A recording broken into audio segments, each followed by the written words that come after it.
Lenovo Social, we're here at the 20th anniversary ThinkPad celebration. I'm here with Kevin Beck. Hi, Kevin. Hey, Gavin, how you doing? We're going to give you the fastest ever trip down memory lane for 20 years of ThinkPad. Kevin, we're going to start here. Joe, if you want to zoom in on this one. All right, this I'm is just going to talk Kevin? really fast.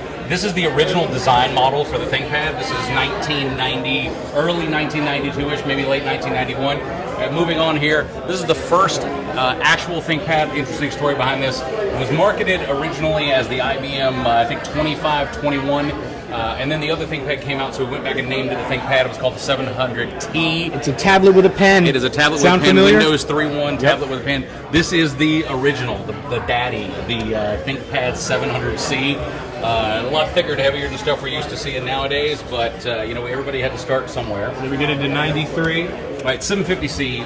These were all chosen for some degree of historical significance to be here. This is the first one to ever fly on the space shuttle.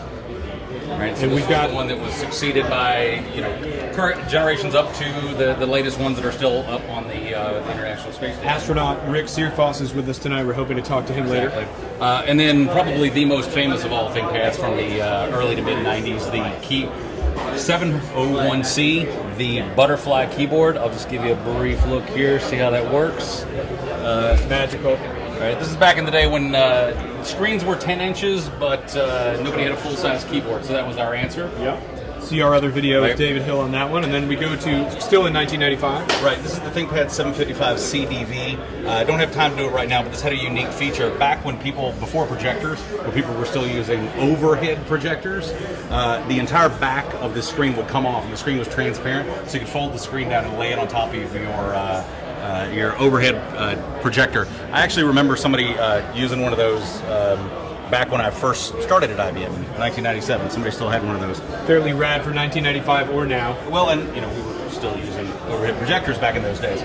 So this is the 600C. This was really one of the first moves towards thinness and lightness, where the form factor of the system really started changing to something where we're taking more height out of the vertical and making it thinner. You can see it's reduced in size, and then it gets radically reduced by 2001 with this Japan and Asia only model. Right, this is one of my personal favorites. I was actually in Japan with IBM on assignment at the time that this was released.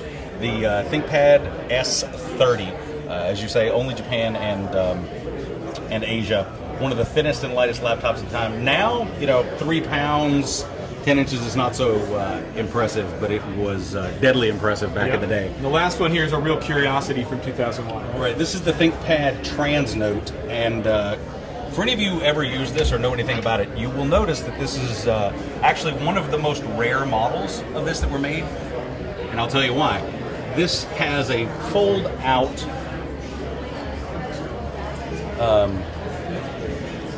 paper that you could write on, and it wasn't produced in huge numbers, and so they're relatively rare these days. But it was our first attempt really at something like a tablet. It did have a touchscreen, but the main point of it, I guess you could say, was to actually write on the paper and have it digitize what you wrote at the time. Love it. And a of real course, brief view of systems. There's been 11 years that have elapsed since then. Of course, you're seeing some of that other coverage coming in our ThinkPad 20th. So thanks for being with us. All right, thanks. It's loose. All right, All right.